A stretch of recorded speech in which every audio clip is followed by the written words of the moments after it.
सुनवाई कब तक मुतवक्के है और जो बर्फ सी जम गई है पीटीआई के दरमियान और तमाम चीज़ों के दरमियान, इस बर्फ के पिघलने के कोई चांसेस हैं? ज़मानत फौरी तौर पर हो जाएगी इंशाअल्लाह। जो ही सुप्रीम कोर्ट में केस लगेगा, काबिल ज़मानत जुर्म है साइफर वाला। आपको जलसे करने नहीं दिए जा रहे, सब कुछ आपके सामने है। अभी तक पीटीआई ने क्या लाया हमारे इख्तियार किया है, इलेक्शन अनाउंस तारीख आ गई है, तो आगे आप करने क्या जा रहे हैं? किस तरह लोगों को मुतमईन करेंगे? कारकुन जो हैं वो देखेंगे कि बाकी पार्टी खड़ी होगी है, लोग असद उमर साहब जो हैं वो पार्टी छोड़ गए हैं, तो लेवल प्लेइंग फील्ड तो आपको मिल नहीं रही, तो आगे आपका राय क्या होगा? देखें, ये तो सब मानते हैं कि लेवल प्लेइंग फील्ड हमें नहीं मिल रही। क्या आवाम को नहीं पता कि हमारे साथ जुल्म हो रहा है? आवाम को पता है कि इनको क्रश करने की कोशिश हो रही है। वो मुझे आपको नहीं, ये अवाम का बुनियादी हक है, ये अवाम का हक है, ये पब्लिक का हक है कि वो अपना हक इस्तेमाल करें वोट देने का। यानी वो इलेक्ट करेंगे अपने में से कि मेरा हुक्मरान ये होगा, हक के नुमाइंदगी मेरा ये करेगा। यानी आप अवाम के हुकूक पे डाका डाल रहे हैं और उसका अंजाम ये है कि लोगों ने तहैया कर रखा है कि उन्होंने बल्ले के निशान पे मोहर लगानी है। आज सारी इन्फॉर्मेशन पब्लिक के पास मौजूद है और ये पब्लिक के हक पे जो डाका मारेगा, पब्लिक उसको फिर रिस्पॉन्ड करेगी। सर, एक सवाल ये है कि कल साइफर केस की समाअत के दौरान पीटीआई के वकला जो है पेश नहीं हुए, उस पर जज अबुल हसनान ने इमरान खान से शिकायत भी किया कि देखिए हम सीरियस हैं, समाअत आपके जो वकला है वो सीरियस नहीं ले रहे। उस पर इमरान खान के कह रहे हैं कि वो भी बहुत ज़्यादा मायूस थे, तो आप लोग पेश क्यों नहीं हुए साइफर केस की समाअत के दौरान? ऐसी कोई बात नहीं कि इमरान खान साहब मायूस होने वाला आखिरी शख्स होगा पाकिस्तान में। इमरान खान साहब से मैं कल मिल के आया हूँ, पेश ना होने की वजह वो एप्लीकेशन में मौजूद है। जस्टिस मियां गुल हसन औरंगज़ेब साहब ने इन्फॉर्म कर दिया था अटॉर्नी जनरल को कि जी फर्दर प्रोसीड नहीं करेंगे जब तक ओपन ट्रायल के केस का फैसला नहीं होता। वो इन्फॉर्म उनको कर दिया गया था। शायद प्रॉपर इन्फॉर्मेशन अगर जज साहब तक नहीं पहुंची तो अलग बात है, ये अटॉर्नी जनरल साहब की जिम्मेदारी थी कि वो उनको इन्फॉर्म करते हैं। शेख साहब, आज जैसे उमर साहब ने जो ट्वीट किया उसमें कहा है कि हम इदारों की तसादुम की पॉलिसी के मैं हक में नहीं हूँ, इत्तेफाक नहीं करता। आज उन्होंने पीटीआई को भी खैर बात कह दिया और तमाम ओहदे छोड़ दिए। आप ये बताइएगा कि ये चार्जशीट नहीं है क्या पीटीआई? असद उमर साहब हमारे बड़े काबिल एहतराम शख्सियत हैं, इसलिए मैं उनकी बात का जवाब तो नहीं देना चाहता। बहरहाल पार्टी में लोग आते हैं चले जाते हैं, आते जाते रहते हैं, इसमें पार्टियों को कोई फ़र्क नहीं पड़ता। मैं सिर्फ उनकी बात का एक बात का जवाब दे दूं। उन्होंने अपने ही प्रोग्राम में कहकर ये कहा था कि मेरा एक वोट भी नहीं है, वोट है तो वो इमरान खान का है। इमरान खान की अमानत उनके पास थी, अगर वो पार्टी में नहीं रहना चाहते हैं तो उनकी खुशी की बात है, लेकिन इससे ज़्यादा मैं कमेंट नहीं करना चाहता। सर, इतने उम्मीदवार कहाँ से आएंगे आपके इलाकों में? माइनस पीटीआई बड़े तेज़ी से काम हो रहे हैं, पीटीआई के उम्मीदवार जो है वो डरते हैं इलेक्शन में खड़े होने से, क्या उनको तहफ़्फ़ुज़ मिलेगा? तो क्या इत्तेहाद पीटीआई के लिए ज़रूरी नहीं हो जाएगा?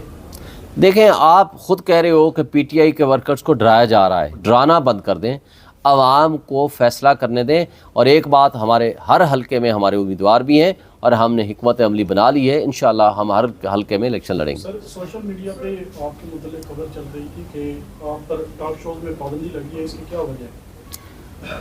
हाँ, जावेद चौधरी साहब ने कोई वीलॉग किया था, लेकिन जिस दिन उन्होंने वीलॉग किया था अगले दिन मैंने उनके यहाँ शो में मैं गया हूँ और अल्हम्दुलिल्लाह अभी तक तो ऐसी कोई सूरत नहीं है। लेकिन हमारे यहाँ, मैं आपसे पूछता हूँ, मेरे पे तो अभी तक कोई पाबंदी नहीं है, लेकिन इश्तिहारी मुजरिम था, आज भी है, अभी तक उसका जुर्म ख़त्म नहीं हुआ क्योंकि पंजाब गवर्नमेंट ने कोई सस्पेंशन लेटर जारी किया था, वो भी till decision of the court किया है।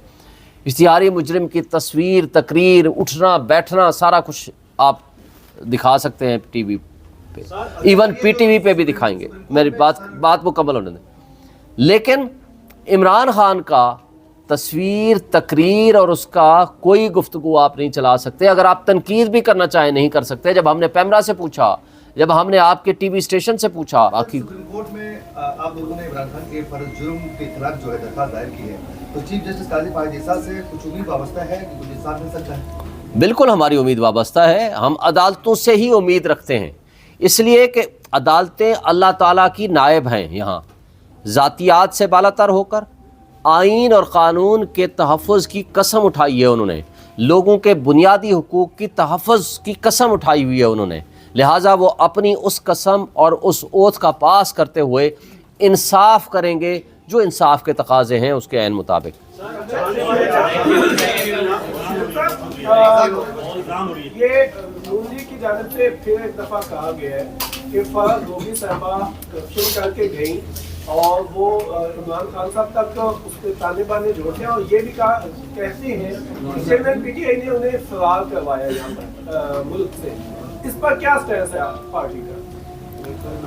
वैसे कमाल है, नवाज शरीफ अपने बच्चों की प्रॉपर्टीज का, पैसों का हक जिम्मेदार नहीं है, उससे कोई सवाल नहीं कर सकता। लेकिन फराग होगी जिसका कोई तो कनेक्शन साबित कर दो कि इमरान खान के पास उसने पैसे जमा कराए, उसके अकाउंट्स में पैसे आए, कोई ट्रांजैक्शन हुई, एक थर्ड पार्टी के मामलात का जिम्मेदार इमरान खान हो गया। जब आप उसके खिलाफ कोई चीज़ नहीं निकाल सकते तो बोने सियासतदान सिवाय इस बात पे इल्ज़ाम तराशियाँ करें और वो उनके पास है ही कुछ नहीं। और अगर आप मीडिया ट्रायल की बजाय, भाई अगर आपके पास कोई एविडेंस है तो आप अदालत में ले जाओ, उसको ले आओ और उसके खिलाफ प्रोसीड करो। और फिर आप कहते हो कि जी पोस्टिंग ट्रांसफ़र के पैसे लिए गए दिए गए, तो जिन्होंने पोस्टिंग ट्रांसफ़र ली और दी, जो असल आपका इल्ज़ाम है, उनको उठा करके तो अभी बंद करो, उनके खिलाफ तो प्रोसीड करो ना। वो तो यहाँ मौजूद है ना, वो तो मुल्क से बाहर नहीं है। आप करें ना प्रोसीड, आपको मना किसने किया है? मीडिया ट्रायल किस लिए कर रहे हो? में फराज गोगी के असासों में 300% इजाफा हुआ, तो क्या आप बता सकेंगे उसका ऐसा क्या बिजनेस था कि सिर्फ उसके असासे इतने ज्यादा 3.5 साल में बढ़ गए? या ये अता तारड़ से पूछें या उससे पूछें, मैंने तो आपको बता दिया। आप मीडिया ट्रायल ना करें, लाएं उनके खिलाफ मुकदमा करें और प्रोसीड करें। Thank you. सर आप ये सवाल बताइए, खान साहब की रिहाई कब तक मुतवक्किल है और जो बर्फ की